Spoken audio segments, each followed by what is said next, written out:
नमस्कार मित्रांनो, मी संजय राठोड, नवी मुंबई घनसोली। मित्रांनो, आता आयुष्याबद्दल मी तुम्हाला एक व्याख्या देत आहे किंवा थोडक्यात सांगत आहे। मित्रांनो, जर आपण सुखी जीवन आणि सुखी आयुष्य जगायचं असेल तर माणसांनी राग, द्वेष आणि मत्सर या गोष्टीचं पासून लांब राहिले पाहिजे।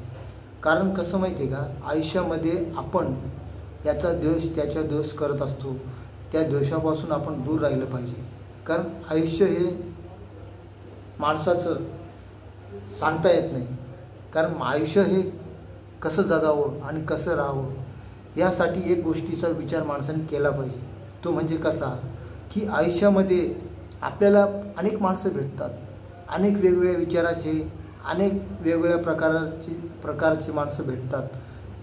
पण त्या माणसांपासून पण आपण काहीतरी बोध शिकायला भेटतो आपल्याला, की समोरची माणसं ही कशी आहेत आणि समोरची माणसं ही काय बोलतात।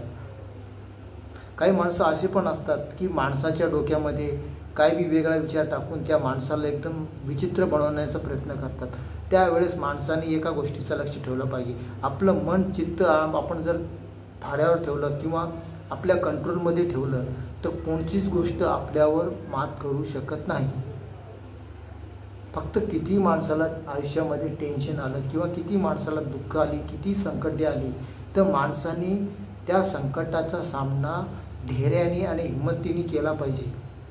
त्यालाच म्हणतात माणसाचं मन आणि शक्ती। कारण माणसाने स्वतःवर कंट्रोल जर कोणती गोष्ट ठेवली तर माणसाला कोणतीच गोष्ट अशक्य होत नाही। मित्रांनो, हे लक्षात ठेवा। आणि ह्या गोष्टीचा आपण एक उल्लेख जर धरला तर आपण आयुष्यामध्ये फार प्रगती करू शकतो किंवा पुढे जाऊ शकतो। काही लोक आपले पाय खेचायचा किंवा ओढायचा प्रयत्न करतात, त्यामुळे काही माणसं आपल्याला मुद्दाम चिडवतात, हिणवतात किंवा काय बी बोलतात, काय बी आपल्यावर टिंगल टावळक्या करतात। या गोष्टींकडे लक्ष न देता माणसाने सरळ पुढे चालत राहणं फार गरजेचं आहे। कारण आयुष्यात ही अशी प्रत्येक माणसं भेटतातच, रस्ता कसंही असो पण शेवटी रस्त्यावर काटे असतातच, तशी ही माणसं असतात आयुष्यामध्ये। त्यासाठी माणसांनी खचून न जाता धैर्याने आणि हिमतीने आलेल्या संकटाच्या सामोरे जा। त्या संकटासमोर आपण जोपर्यंत जात नाही तोपर्यंत आपल्याला कोणतीही गोष्ट शक्य होत नाही। मित्रांनो, आपण त्या संकटाचा सामना हा केलाच पाहिजे। आणि जोपर्यंत आपण संकटाचा सामना करत नाही तोपर्यंत आपल्याला माहीत तरी पडणार कसं आयुष्यामध्ये संकट ही कशी असतात। काही संकटे जरी भयानक असले तरी माणसाने खचून न जाता स्वतःवर हिंमत ठेवावी, हिमतीने त्या संकटाचा सामना केला पाहिजे माणसाने। तर या गोष्टीसाठी माणसांना मन आपलं स्थिर आणि एकदम व्यवस्थित ठेवलं पाहिजे, कंट्रोलमध्ये। तर मित्रांनो, जीवनामध्ये अनेक अडचणी येतात, वाईट परिस्थितीमध्ये आपण बघतो मित्रांनो, काय वेळेस परिवारामध्ये जर त्या घरचा कर्ता पुरुष जर काम करत असेल किंवा त्याच्यावर वाईट परिस्थिती जर आली असेल तर त्यावेळेस त्याचा परिवार पण त्याची साथ सोडतो। उदाहरणार्थ म्हटलं तर सर्वात पहिले त्याची बायकोसुद्धा त्याचा साथ सोडते। याला कारण एकच असते की माणसाची परिस्थिती जर वाईट असेल तर किंवा त्याचा पगार कमी असेल किंवा कर्जबाजारी असेल, अशा अनेक गोष्टी जीवनामध्ये असतात।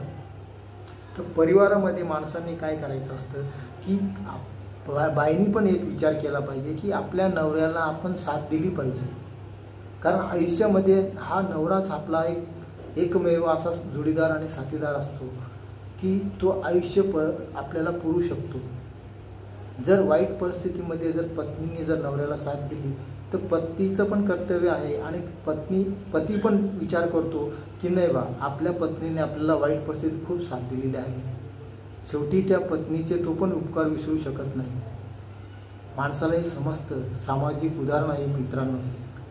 कारण आपण आपल्या घरामध्ये, स्वतःच्या घरामध्ये पण आपण बघतो की ज्यावेळेस आपल्यावर खिशात पैसे नसतात त्यावेळेस आपले नातेवाईकसुद्धा आपली टिंगल टावळक्या करतात। ते आपले नातेवाईक तर सोडाच, आपल्या घरातले लोकसुद्धा आपल्याला मान सन्मान देत नाही। याला कारण असतो पैसा। मित्रांनो, तर मित्रांनो, वाईट परिस्थिती आली तरी खचून जाऊ नका, हिंमत ठेवा आणि प्रत्येक गोष्टीवर आपलं कंट्रोल ठेवा.